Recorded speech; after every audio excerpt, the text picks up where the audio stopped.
The Israeli regime and the United States have rained down death and destruction on thousands of people in a criminal war that they instigated in Iran, in Lebanon, and the Israeli regime has done that following nearly 3 years of a genocidal slaughter against the Palestinian people. It continues to allow illegal settlers to run amok, terrorising Palestinians on the West Bank.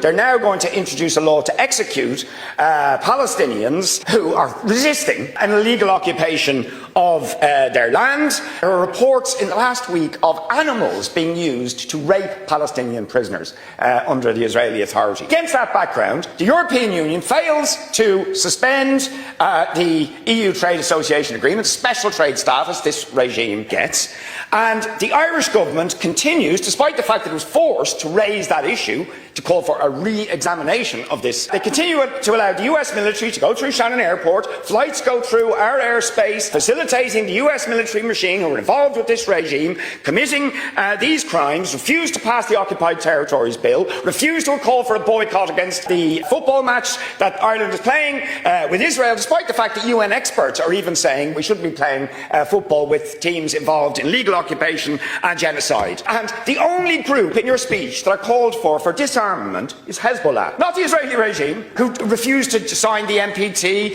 who are in the dock for genocide, but Hezbollah. And I'd just like to do a little brief history lesson.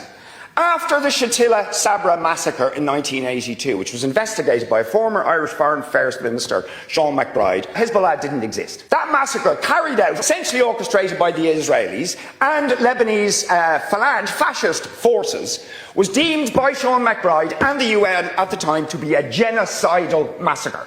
It was only in the aftermath of that genocidal massacre by Israel and its allies that Hezbollah came into existence. They were a response to the terrorism of the Israeli state, and yet we still refuse to sanction that state and we treat it as normal when it is clearly a terrorist state.